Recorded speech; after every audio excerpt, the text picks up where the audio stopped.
അല്ലെ ഒന്നാമത്തെ ആദ്യത്തെ ഉദ്ഘാടനത്തിന്റെ കാര്യം പറയട്ടെ. എത്രാമത്തെ ഉദ്ഘാടനമാണ് നടത്തിയത്?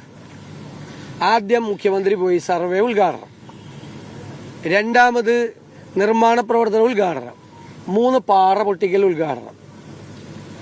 ഇനി എന്തൊക്കെയാണ് ഉദ്ഘാടനം നടത്താൻ പോണത്? തെരഞ്ഞെടുപ്പായിട്ട് വ്യാപകമായി പരസ്യം കൊടുത്തുകൊണ്ട് നടത്തുന്ന വെറുതെയുള്ള ഇത് ഉദ്ഘാടനം ചെയ്യപ്പെട്ടാണല്ലോ നേരത്തെ. ഇപ്പൊ എന്തിനാ പാറ പൊട്ടിക്കൽ ഉദ്ഘാടനം ചെയ്യാൻ ഒരു മുഖ്യമന്ത്രി പോകുന്നത്? കേരളത്തിലൊരു വലിയ തമാശയാണ്. ഒരു നിർമ്മാണ പ്രവർത്തനം നടക്കുമ്പോൾ അതിന്റെ ഉദ്ഘാടനം നടത്തുക സ്വാഭാവികമാണ്. നിർമ്മാണ പ്രവർത്തനത്തിന്റെ ഉദ്ഘാടനം അത് ഗവൺമെന്റിന് എല്ലാ അവകാശമുണ്ട്.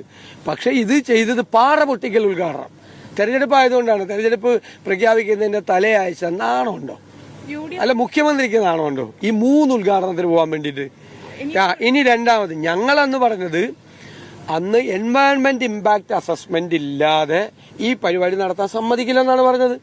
അതൊന്നും ചെയ്യാതെയാണ് അന്ന് സർവേ ഉദ്ഘാടനം ചെയ്തത്. ഞാൻ ചോദിക്കട്ടെ, വയനാട് പോലത്തെ ഒരു വളരെ സെൻസിറ്റീവ് ആയിട്ടുള്ള ഒരു സ്ഥലത്ത് എൻവയൺമെന്റ് ഇമ്പാക്ട് സ്റ്റഡി നടത്താതെ തുരങ്കം ഉണ്ടാക്കാൻ സമ്മതിക്കാമോ? അതാണ് ഇപ്പോഴും എടുത്ത് എന്റെ പ്രസംഗം പറഞ്ഞുകൊണ്ടിരിക്കുന്നത്. ഞാൻ സംസാരിച്ച ഞാൻ നിങ്ങളോടാണ് പറഞ്ഞത്, മീഡിയയോട്. അതിലൊരു ഭാഗം മാത്രമാണ് പറയുന്നത്, ആദ്യത്തെ ഭാഗം പറയുന്നില്ല. സർവേ ഉദ്ഘാടനം ചെയ്തപ്പോൾ ഞാൻ പറഞ്ഞു ഇതുപോലത്തെ ഒരു പ്രോജക്റ്റ് ഉദ്ഘാടനം ചെയ്യണമെങ്കിൽ എൻവയൺമെന്റ് ഇമ്പാക്ട് സ്റ്റഡി വേണം. വയനാട് ഇങ്ങോട്ട് പോകുന്നതാണ്ട, ഒരു കൊല്ലം മുമ്പ് ഇങ്ങോട്ട് പോകുന്നില്ലേ മോളിൽ നിന്ന്? അത് വളരെ സെൻസിറ്റീവ് ആയിട്ടുള്ള വെസ്റ്റേൺ ഗാർഡ്സ് ആണ്.